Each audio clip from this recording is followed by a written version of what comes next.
नमस्कार। जन उत्तराखंड में आप सभी का स्वागत है। मैं हूं आपके साथ स्फूर्ति सिंह। खबरों की शुरुआत करेंगे, लेकिन उससे पहले एक नजर हेडलाइंस पर। धामी कैबिनेट की बैठक, लगभग 6 बिंदुओं पर बनी सहमति। विधायक निधि की राशि की 5 करोड़, मंदिरों के सौंदर्यीकरण पर भी बढ़ाई राशि।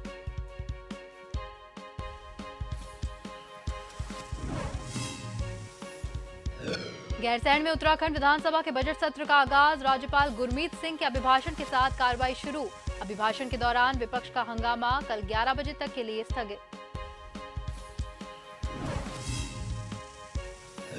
उत्तराखंड क्रांति दल ने सचिवालय तक किया कूच। यूकेडी गैरसैंण को स्थायी राजधानी घोषित करने की कर रहे मांग।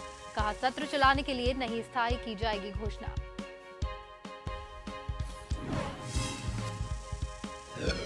सुषमा स्वराज की 31वीं जयंती, महिला सशक्तिकरण को बढ़ावा देने के लिए सेल्फ हेल्प ग्रुप की पहल। हल्द्वानी में 22 मंडलों से चयनितों का किया जाएगा सम्मान।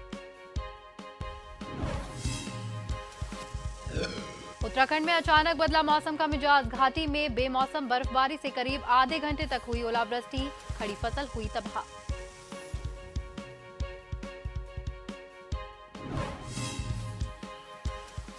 उत्तराखंड विधानसभा के बजट सत्र का आज पहला दिन रहा है, जो काफी हंगामेदार रहा है। अगर आप सदन की कार्रवाई की बात करेंगे तो आज के सदन की कार्रवाई में सबसे पहले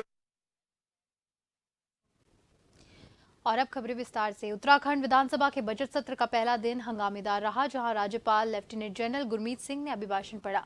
वहीं विपक्ष ने वेल में आकर राज्यपाल के अभिभाषण को विरोध किया। हालांकि कार्यवाही के दौरान धामी सरकार ने कैबिनेट की बैठक भी की, जिसमें 6 महत्वपूर्ण मुद्दों पर कैबिनेट ने हरी झंडी दी, जिसमें विधायक निधि को 3 करोड़ 75 लाख से बढ़ाकर 5 करोड़ कर दिया। वहीं कांग्रेस के नेताओं ने अंकिता भंडारी हत्याकांड के अलावा भ्रष्टाचार, कानून व्यवस्था के साथ ही बेरोजगारी जैसे मुद्दों पर भरासी रैन विधानसभा का घेराव किया। हालांकि सदन की कार्रवाई में पक्ष और विपक्ष में मिलीजुली प्रतिक्रिया दी गई।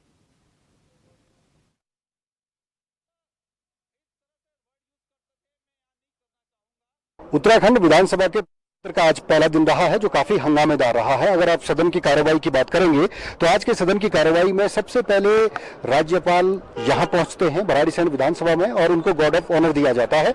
उसके बाद राज्यपाल को गार्ड ऑफ ऑनर देने के बाद राज्यपाल का अभिभाषण सुबह 11 बजे शुरू होता है। हालांकि विपक्ष की ओर से लगातार राज्यपाल के अभिभाषण पर सवाल खड़ा किया जाता है और कहीं ना कहीं ये बताने का प्रयास किया जाता है कि सरकार का जो मुखौटा है, राज्यपाल केवल उस पत्र को पढ़ रहे हैं और उसमें केवल झूठ का पुलिंदा है। लेकिन जबकि राज्यपाल ने जब मीडिया से मुखातिब हुए तो उन्होंने सीधे तौर पर कहा है कि सरकार का जो एजेंडा था उसमें विपक्ष को भी साथ देना चाहिए था। लेकिन मुख्यमंत्री ने भी सीधे तौर पर कहा है कि विपक्ष को इस गरिमा को बनाए रखना चाहिए था। लेकिन सदन की कार्रवाई काफी हंगामेदार रही। लेकिन आज के सदन के पहले दिन की कार्रवाई की अगर बात करें तो सबसे बड़ी बात यह रही है कि आज उत्तराखंड सरकार के मुखिया के तौर पर पुष्कर सिंह धामी की अगुवाई में कैबिनेट की बैठक भराड़ीसैंण विधानसभा में हुई है और इस बैठक में महत्वपूर्ण फैसले लिए गए हैं। तकरीबन 6 कैबिनेट के फैसलों को मंजूरी दी गई है। हालांकि विधानसभा का बजट सत्र चल रहा है, इसलिए उसकी औपचारिक ब्रीफिंग नहीं की गई है। लेकिन विधायक निधि को 3 करोड़ 75 लाख से बढ़ाकर के 5 करोड़ किया गया है, जो अपने आप में एक बड़ी खबर भराड़ीसैंण से निकल कर आई है। इसके अलावा अगर हम बात करते हैं कि उत्तराखंड विधानसभा सत्र के पहले दिन की कार्रवाई की बात, तो पहले दिन की कार्रवाई में जिस तरीके से राज्यपाल ने अभिभाषण पढ़ा, उसके बाद विधानसभा अध्यक्ष ने उसका वाचन किया और सदन की कार्रवाई को मंगलवार 11 बजे तक के लिए स्थगित किया है। तो कुल मिलाकर के अगर आप देखेंगे तो आज की जो कार्रवाई है वो काफी हंगामेदार रही है और जो कल की कार्रवाई होगी उसमें सदन के पटल पर कई सारे अध्यादेश भी लाए जाएंगे। साथ ही साथ कल प्रश्नकाल भी चलेगा और प्रश्नकाल चलने के बाद जो राज्यपाल का अभिभाषण है उस पर भी धन्यवाद प्रस्ताव लाया जाएगा। तो कुल मिलाकर देखेंगे विधानसभा के बजट सत्र का जो पहले दिन रहा है काफी हंगामेदार रहा है। और इसके अलावा अगर हम सदन से बाहर से हट करके बात करेंगे तो कांग्रेस ने विधानसभा भराड़ीसैंण का घेराव करने की जो रणनीति बनाई थी उसको हालांकि पुलिस ने पहले ही बैरिकेडिंग लगा करके उनको रोक दिया था। वहां पर भी उन्होंने प्रदर्शन किया और तमाम मुद्दों को लेकर के कांग्रेस काफी मुखरता से सरकार के खिलाफ लामबंद रही। कैमरामैन गगनदीप के साथ श्रीनिवास पंत, जन टीवी, भराड़ीसैंण। बीजेपी के वरिष्ठ विधायक मुन्ना सिंह चौहान ने राज्यपाल के अभिभाषण को प्रदेश सरकार का विजन बताया। उनके अनुसार प्रदेश की धामी सरकार विकास कार्यों को लगातार बढ़ा रही है। उनके अनुसार विपक्ष के जिस तरह से सदन के अंदर राज्यपाल के साथ बर्ताव किया वो नाकाबिल बर्दाश्त है। उसके अनुसार धामी सरकार लगातार विकास कार्यों को आगे बढ़ा रही है और आगामी बजट सरकार के विजन को साफ दिखा रही है। कि अभिभाषण कि अंदर जो परिलक्षित नीतियां हैं वो धीरे धीरे पीछे 5 साल के कामों की कंटिन्यूटी है, 6 साल के कामों की कंटिन्यूटी, और ये उत्तराखंड की दिशा और दशा बदलने के लिए मजबूत इरादे का संकल्प है। जिन कदमों का, जिन नीतियों का उल्लेख किया गया, उत्तराखंड के लिए गेम चेंजर साबित होंगे। उत्तराखंड विधानसभा के बजट सत्र का आगाज राज्यपाल लेफ्टिनेंट जनरल गुरमीत सिंह के अभिभाषण से हुआ। सदन की कार्रवाई विपक्ष के हंगामे के साथ हुई। सदन के बाहर विपक्ष ने विभिन्न मुद्दों को लेकर धामी सरकार के खिलाफ जमकर प्रदर्शन किया। वहीं उत्तराखंड विधानसभा अध्यक्ष ऋतु खंडूरी भूषण ने सभी विपक्ष के विधायकों से शांति व्यवस्था बनाए रखने की अपील की। काफ़ी सीनियर विधायक लोग हैं, काफ़ी बार के जीते हुए विधायक हैं, उन्हें समझना चाहिए कि कहाँ पर किस तरह का व्यवहार होना चाहिए। मैं तो ये चाहूँगी कि सौहार्दपूर्ण वातावरण में आज महामहिम का अभिभाषण हो, इसका ध्यान हम सभी को रखना चाहिए, चाहे हम अध्यक्ष हों, चाहे हम विधायक हों। तो मेरा सभी से निवेदन रहेगा कि आज के दिन कम से कम हमें डिसिप्लिन से एक सौहार्दपूर्ण वातावरण में सत्र को करना चाहिए। भराड़ीसैंण में उत्तराखंड विधानसभा का बजट सत्र राज्यपाल के अभिभाषण से शुरू हुआ। राज्यपाल लेफ्टिनेंट जनरल गुरमीत सिंह के साथ विधानसभा सत्र की कार्रवाई में मुख्यमंत्री पुष्कर सिंह धामी, विधानसभा अध्यक्ष ऋतु खंडूरी और विधायकगण के प्रतिभाग। वहां राज्यपाल के अभिभाषण को लेकर कैबिनेट मंत्री रेखा आर्या ने कहा कि राज्यपाल के अभिभाषण में राज्य के विकास का रोड मैप दिखाया गया है, जिस पर चलकर उत्तराखंड विकसित राज्यों में शुमार होगा। मैं इस बात को बड़ा दुर्भाग्यपूर्ण मानती हूं कि राज्यपाल के अभिभाषण के दौरान में कांग्रेस के सम्मानित विधायकगण काफ़ी कुछ ऐसे विषयों पर विरोध प्रदर्शन कर रहे थे, जिस पे कि मैं समझती हूं कि तत्समय हमारी सरकार ने बहुत निर्णायक निर्णय लिए हैं। और मुझे लगता है कि केवल अपनी राजनीति चमकाने के लिए या चर्चाओं में बने रहने के लिए और विषय से भटकने के लिए इस प्रकार का विरोध किया गया, मैं मानती हूं कि बहुत दुर्भाग्यपूर्ण है। उन्हें सुनना चाहिए था, और यदि वो सुनते तो स्वाभाविक रूप से उनको ये पता चलता कि राज्य सरकार जिन बातों का वो विरोध कर रही है, राज्य सरकार ने उनमें क्या क्या व्यवस्थाएं दी हैं, यह उनको पता चलता। उत्तराखंड क्रांति दल के नेताओं ने गांधी पार्क को लेकर सचिवालय तक अपनी मांगों को लेकर कूच किया। यहाँ यूकेडी नेता सरकार से गैरसैंण को स्थायी राजधानी घोषित करने की मांग कर रहे हैं। यूकेडी नेताओं का आरोप है कि देश में कोई राज्य ऐसा नहीं है जिसके पास राजधानी ना हो। केवल उत्तराखंड को छोड़कर हमारे पास कहने को 2-2 राजधानी है, लेकिन स्थायी एक भी नहीं है। ऐसे में हमारी सरकार से मांग है कि केवल सत्र चलाने के लिए नहीं, बल्कि गैरसैंण को स्थायी राजधानी घोषित किया जाए।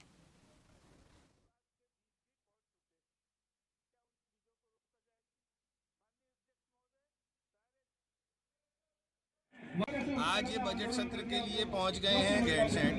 2 दिन बजट सत्र चलाएंगे, फिर दौड़ के वापस आ जाएंगे। या तो मौसम खराब लगेगा, या ठंड लगेगी, बारिश लगेगी।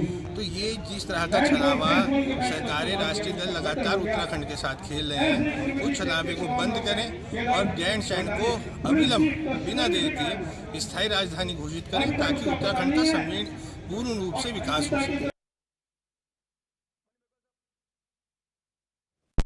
लक्सर में अकबरपुर गांव के राजकीय प्राथमिक विद्यालय में पेड़ पर एक 18 वर्षीय युवक का शव फंदे से लटका मिला। सूचना पाकर मौके पर पहुंची पुलिस ने शव को कब्जे में लेकर पोस्टमार्टम के लिए भिजवाया। आपको बता दें कि मृतक 18 वर्षीय युवक प्रवीण अकबरपुर गांव का है। वहां पर कल घर से लापता हुआ। वहीं युवक की मौत से परिजनों में कोहराम मचा हुआ है। सुबह सूचना मिली कि अकबरपुर के निवासी एक परवीन नाम के युवक की, जो लगभग 18 वर्ष का बताया जा रहा है, उसकी डेड बॉडी मिली है। और वो जो है प्रथम दृष्टया जो है उसके द्वारा आत्महत्या करना, हैंगिंग करके पाया गया है। तो उसकी डेड बॉडी जो है पंचायत नाम भर के पोस्टमार्टम के लिए भेजी जा रही है, और उसकी मृत्यु के कारणों के बारे में अभी जाँच की जा रही है और उसके संबंध में अग्रिम कार्रवाई की जाएगी। सुबह सूचना मिली कि अकबरपुर के निवासी एक परवीन नाम के युवक की, जो लगभग 18 वर्ष का बताया जा रहा है, उसकी डेड बॉडी मिली है। और वो जो है प्रथम दृष्टया जो है उसके द्वारा आत्महत्या करना, हैंगिंग करके पाया गया है। तो उसकी डेड बॉडी जो है पंचायत नाम भर के पोस्टमार्टम के लिए भेजी जा रही है, और उसकी मृत्यु के कारणों के बारे में अभी जांच की जा रही है और उसके संबंध में अग्रिम कार्रवाई की जाएगी। सुबह सूचना मिली कि अकबरपुर के रुड़की में रेप पीड़ित महिला के मुकदमे के कई दिनों गुजर जाने के बावजूद भी पुलिस आरोपी को गिरफ्तार नहीं कर पाई है, जिसके बाद पीड़ित युवती पर उस समय तेजाब फेंकने का मामला सामने आने के बाद पुलिस ने आरोपी के खिलाफ एक और मुकदमा दर्ज कर छानबीन शुरू कर दी है। मामला मंगलौर कोतवाली के मोहल्ला पठानपुरा का जोड़ा हुआ माना जा रहा है, जहां 25 फरवरी को एक युवती ने कोतवाली मंगलौर में मुकदमा दर्ज करवाया था।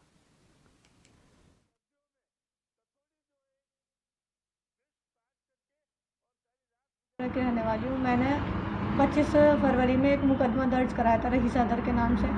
पुलिस ने उसको इतना 376 धारा पे भी पुलिस ने उसको गिरफ्तार नहीं किया और उसके बाद भी उसने मेरे ऊपर एसिड अटैक किया है। मुझे बिल्कुल भी विश्वास नहीं है क्योंकि मुझे बहुत ज़्यादा टॉर्चर किया जा रहा है।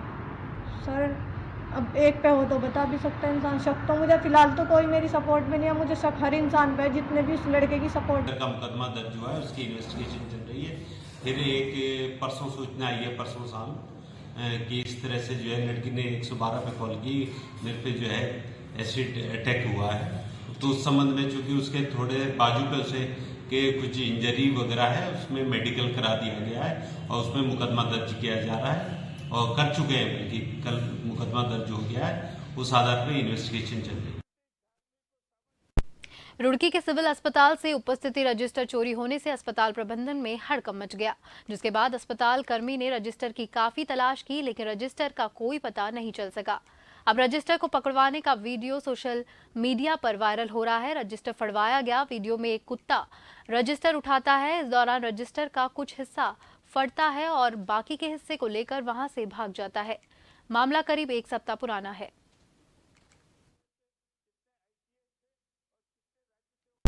खबरों का सिलसिला यूं ही जारी रहेगा। फिलहाल वक्त हो गया है एक ब्रेक का।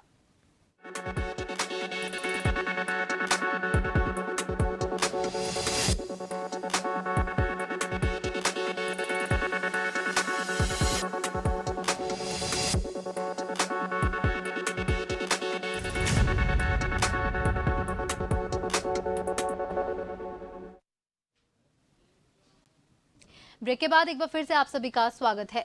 उत्तराखंड विधानसभा के बजट सत्र का पहला दिन हंगामेदार रहा, जहां राज्यपाल लेफ्टिनेंट जनरल गुरमीत सिंह ने अभिभाषण पढ़ा, वहीं विपक्ष ने वेल में आकर राज्यपाल के अभिभाषण का विरोध किया। हालांकि कार्रवाई के दौरान धामी सरकार ने कैबिनेट की बैठक भी की, जिसमें 6 महत्वपूर्ण मुद्दों पर कैबिनेट ने हरी झंडी दी है, जिसमें विधायक निधि को 3 करोड़ 75 लाख से बढ़ाकर 5 करोड़ किया गया। वहीं कांग्रेस के नेताओं ने अंकिता भंडारी हत्याकांड के अलावा भ्रष्टाचार, कानून व्यवस्था के साथ ही बेरोजगारी जैसे मुद्दों पर भराड़ीसैंण विधानसभा का घेराव भी किया। हालांकि सदन की कार्रवाई में पक्ष और विपक्ष ने मिलीजुली प्रतिक्रिया दी है। उत्तराखंड विधानसभा के बजट सत्र का आज पहला दिन रहा है, जो काफी हंगामेदार रहा है। अगर आप सदन की कार्रवाई की बात करेंगे तो आज के सदन की कार्रवाई में सबसे पहले राज्यपाल यहां पहुंचते हैं भराड़ीसैंण विधानसभा में और उनको गार्ड ऑफ ऑनर दिया जाता है। उसके बाद राज्यपाल को गार्ड ऑफ ऑनर देने के बाद राज्यपाल का अभिभाषण सुबह 11 बजे शुरू होता है। हालांकि विपक्ष की ओर से लगातार राज्यपाल के अभिभाषण पर सवाल खड़ा किया जाता है और कहीं न कहीं ये बताने का प्रयास किया जाता है कि सरकार का जो मुखौटा है, राज्यपाल केवल उस पत्र को पढ़ रहे हैं और उसमें केवल झूठ का पुलिंदा है। लेकिन जबकि राज्यपाल ने जब मीडिया से मुखातिब हुए तो उन्होंने सीधे तौर पर कहा है कि सरकार का जो एजेंडा था उसमें विपक्ष को भी साथ देना चाहिए था। लेकिन मुख्यमंत्री ने भी सीधे तौर पर कहा है कि विपक्ष को इस गरिमा को बनाए रखना चाहिए था। लेकिन सदन की कार्रवाई काफी हंगामेदार रही। लेकिन आज के सदन के पहले दिन की कार्रवाई की अगर बात करें तो सबसे बड़ी बात यह रही है कि आज उत्तराखंड सरकार के मुखिया के तौर पर पुष्कर सिंह धामी की अगुवाई में कैबिनेट की बैठक भराड़ीसैंण विधानसभा में हुई है और इस बैठक में महत्वपूर्ण फैसले लिए गए हैं। तकरीबन 6 कैबिनेट के फैसलों को मंजूरी दी गई है। हालांकि विधानसभा का बजट सत्र चल रहा है, इसलिए उसकी औपचारिक ब्रीफिंग नहीं की गई है। लेकिन विधायक निधि को 3 करोड़ 75 लाख से बढ़ाकर के 5 करोड़ किया गया है, जो अपने आप में एक बड़ी खबर भराड़ीसैंण से निकल कर आई है। इसके अलावा अगर हम बात करते हैं कि उत्तराखंड विधानसभा सत्र के पहले दिन की कार्रवाई की बात, तो पहले दिन की कार्रवाई में जिस तरीके से राज्यपाल ने अभिभाषण पढ़ा, उसके बाद विधानसभा अध्यक्ष ने उसका वाचन किया और सदन की कार्रवाई को मंगलवार 11 बजे तक के लिए स्थगित किया है। तो कुल मिलाकर के अगर आप देखेंगे तो आज की जो कार्रवाई है वो काफी हंगामेदार रही है और जो कल की कार्रवाई होगी उसमें सदन के पटल पर कई सारे अध्यादेश भी लाए जाएंगे। साथ ही साथ कल प्रश्नकाल भी चलेगा और प्रश्नकाल चलने के बाद जो राज्यपाल का अभिभाषण है उस पर भी धन्यवाद प्रस्ताव लाया जाएगा। तो कुल मिलाकर देखेंगे विधानसभा के बजट सत्र का जो पहला दिन रहा है काफी हंगामेदार रहा है। और इसके अलावा अगर हम सदन से बाहर से हट करके बात करेंगे तो कांग्रेस ने विधानसभा भराड़ीसैंण का घेराव करने की जो रणनीति बनाई थी उसको हालांकि पुलिस ने पहले ही बैरिकेडिंग लगा करके उनको रोक दिया था, वहां पर भी उन्होंने प्रदर्शन किया और तमाम मुद्दों को लेकर के कांग्रेस काफी मुखरता से सरकार के खिलाफ लामबंद रही। कैमरामैन गगनदीप के साथ श्रीनिवास पंत, जन टीवी, भराड़ीसैण। जोशीमठ बचाओ संघर्ष समिति की तरफ से 10 युवा जोशीमठ से जोशीमठ बचाओ संघर्ष समिति के बैनर तले 1 मार्च से 13 मार्च तक 300 किलोमीटर का सफर तय करके आज डोईवाला के रानी पोखरी इलाके में पहुंच चुके हैं। जोशीमठ आपदा से पीड़ित लोगों को न्याय दिलाने के लिए और इसे राष्ट्रीय आपदा घोषित कराने की मांग को लेकर ये लोग देहरादून पहुंचेंगे, जहां पर ये धरना प्रदर्शन करके सरकार से जोशीमठ को राष्ट्रीय आपदा घोषित करने की मांग करेंगे।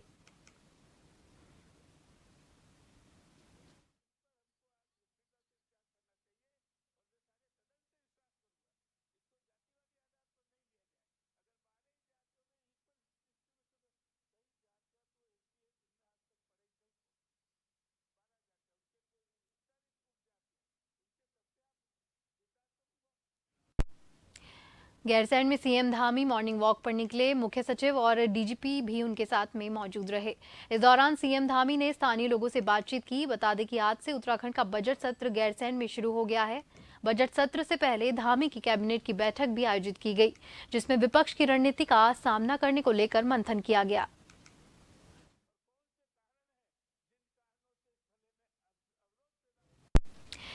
गैरसैंण में उत्तराखंड विधानसभा का बजट सत्र आज से शुरू हो गया है। सत्र से पहले क्या क्या तैयारियां रही और कैसे गार्ड ऑफ ऑनर दिया गया, वहीं सत्र के दौरान सुरक्षा के मद्देनजर ग्रीष्मकालीन राजधानी गैरसैंण को 4 जोन 7 सेक्टरों में बांटा गया। साथ ही साथ विधान भवन में दिवाली खाल तक धारा 144 लागू कर दी गई। पूरे क्षेत्र में 1000 के पुलिसकर्मियों को भी तैनात किया गया। साथ ही शांतिपूर्ण तरीके से जुलूस और प्रदर्शनी का भी अनुमानित किया गया है।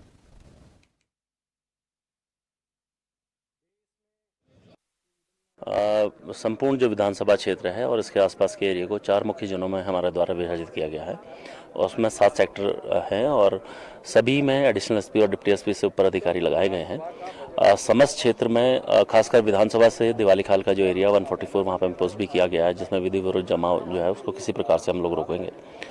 2 जो मुख्य बैरियर्स हैं उसमें जंगल चट्टी और दुखतमा में वहाँ पर हम लोगों के द्वारा शांतिपूर्वक जो जुलूस है प्रदर्शन है उसकी अनुमति दी गई है और उसके लिए हम लोग लगातार इनसे वार्ता भी कर रहे हैं। इस समय मैं मौजूद हूँ उत्तराखंड की ग्रीष्मकालीन राजधानी गैरसैंण और गैरसैंण के भराड़ीसैंण विधानसभा के सामने ये तस्वीर आप देख सकते हैं कि किस तरीके से उत्तराखंड विधानसभा का आज बजट सत्र शुरू होने जा रहा है। और उससे पहले क्योंकि महामहिम राज्यपाल का यहाँ पर पहुंचना है और उनको गार्ड ऑफ ऑनर भी दिया जाना है, तमाम व्यवस्थाएं तमाम तैयारियां यहाँ पर पूरी कर ली गई है। विधानसभा प्रशासन ने पूरी तैयारियां पूरी की है। तमाम विधायक और मंत्री और उत्तराखंड सरकार के मुखिया के तौर पर मुख्यमंत्री यहां पहुंच चुके हैं, यानी राज्यपाल यहां पहुंच चुके हैं। इसके अलावा तमाम विधायक यहां पहुंच चुके हैं। हालांकि क्योंकि आज से विधानसभा का बजट सत्र शुरू हो रहा है, तमाम तैयारियां हैं, राज्यपाल के अभिभाषण से आज के सत्र की शुरुआत होनी है, तो इसके अलावा उनको गार्ड ऑफ ऑनर भी दिया जाना है। इस तरीके से पूरी तैयारियां पूरी व्यवस्थाएं यहाँ पर देखने को मिलेगी। हालांकि ये देखना दिलचस्प होगा कि किस प्रकार से आज का शेड्यूल रहने वाला है, लेकिन उसके अगर दूसरे तौर पर हम बात करें तो विपक्ष भी पूरे तरीके से आज लामबंद है। तमाम मुद्दों को सदन से लेकर सड़क पर उठाने का प्रयास करेगा, लेकिन सरकार की तरफ से संसदीय कार्य मंत्री सरकार का पक्ष रखने के लिए पूरे तरीके से तैयार हैं। कैमरामैन गगनदीप के साथ श्रीनिवास पंत, जन टीवी। हल्द्वानी में समाज के विभिन्न क्षेत्रों में सेल्फ हेल्प ग्रुप के जरिए एनजीओ की महिला सशक्तिकरण को बढ़ावा देने वाले खेल के क्षेत्र में, शिक्षा के क्षेत्र में और चिकित्सा के क्षेत्र में अच्छा कार्य कर रही महिलाओं को सुषमा स्वराज जयंती के उपलक्ष्य में सुषमा स्वराज पुरस्कार देने का कार्यक्रम किया गया। इसमें 22 मंडलों से महिलाओं को चयनित करके 14 मार्च को सुषमा स्वराज पुरस्कार से सम्मानित किया जाएगा। इसमें भारतीय जनता पार्टी के पदाधिकारी और वरिष्ठ नेता मौजूद रहेंगे। इसकी जो हमारी प्रथम महिला थी सुषमा स्वराज जी, हमारे उनके उपलक्ष्य में, उनकी जयंती जो आने वाली है उसके उपलक्ष्य में हमने कार्यक्रम रखा है सुषमा स्वराज पुरस्कार। उसमें हम उन महिलाओं को सम्मानित कर रहे हैं जिन्होंने समाज के लिए बहुत श्रेष्ठ काम करे हैं, जैसे स्वरोजगार अपना स्वरोजगार चला रही हैं और खेल के क्षेत्र में है, चिकित्सा के क्षेत्र में है। तो उसके लिए हम लोग उनको पुरस्कृत कर रहे हैं। 7वीं battalion the Jammu and Kashmir rifles ने अपने 92वें स्थापना दिवस के कार्यक्रम को देहरादून में धूमधाम से मनाया। वहीं इस कार्यक्रम में दिल्ली और मेरठ से अधिकारियों ने शिरकत की। वहीं रिटायर्ड कैप्टन दिनेश प्रधान ने मीडिया से बातचीत करते हुए कहा कि इस कार्यक्रम को मनाने का हमारा मुख्य उद्देश्य है हमारे जितने भी रिटायर्ड फौजी हैं उनसे मिलना जुलना और बच्चों को अपने इतिहास से रूबरू कराना है, ताकि बच्चे जो देश का भविष्य होते हैं वे आगे आकर देश की रक्षा करने के लिए उत्सुक हो।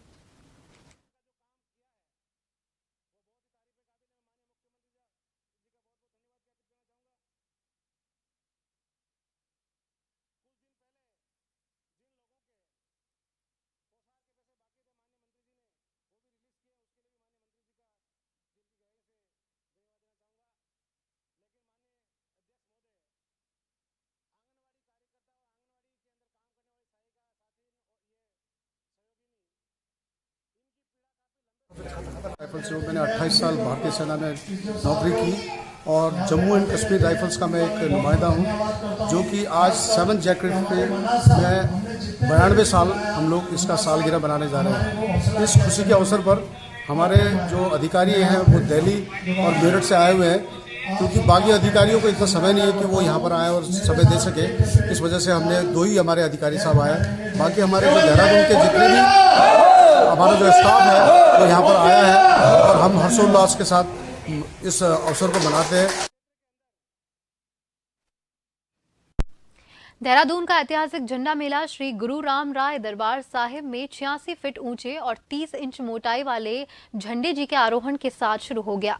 पहले पल के साक्षी बनने के लिए देश विदेश से पहुंची संगत से दरबार साहिब परिसर पैक हो गया। दरबार साहिब को झालर और रंग बिरंगी रोशनी से सजाया गया। वहीं दोपहर 2 बजे से शाम 5 बजे के बीच दरबार साहिब के सज्जादा गद्दी नशीन श्री महंत देवेंद्र दास महाराज की अगुवाई में झंडे जी का आरोहण होगा।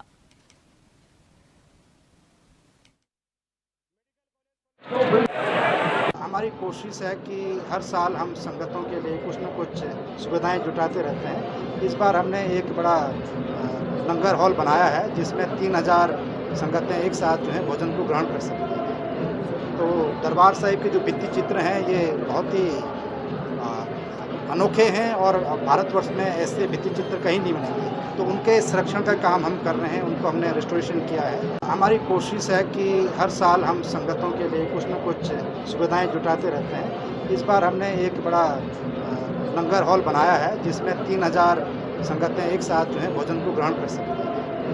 तो दरबार साहिब के जो भित्ति चित्र हैं ये बहुत ही अनोखे हैं और भारतवर्ष में ऐसे भित्ति चित्र कहीं नहीं बनेंगे, तो उनके संरक्षण का काम हम कर रहे हैं। उनको हमने रेस्टोरेशन किया है। हमारी कोशिश है कि हर साल।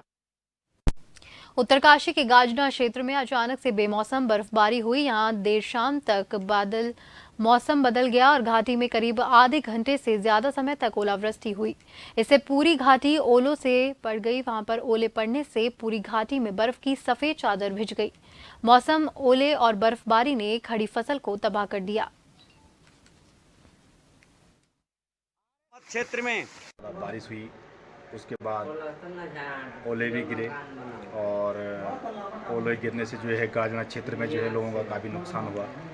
जैसे लोगों ने आलू की खेती की हुई है, उसमें भी भाई बहुत क्षति हुई और धनिया, लहसुन, प्याज आदि काफ़ी चीज़ों का जो है लोगों को बहुत नुकसान हुआ है। सरसों की भी आजकल जो है खेती शुरू हो चुकी है, जो अब तैयार हो गई है, वो भी काफ़ी ख़राब हो चुकी है।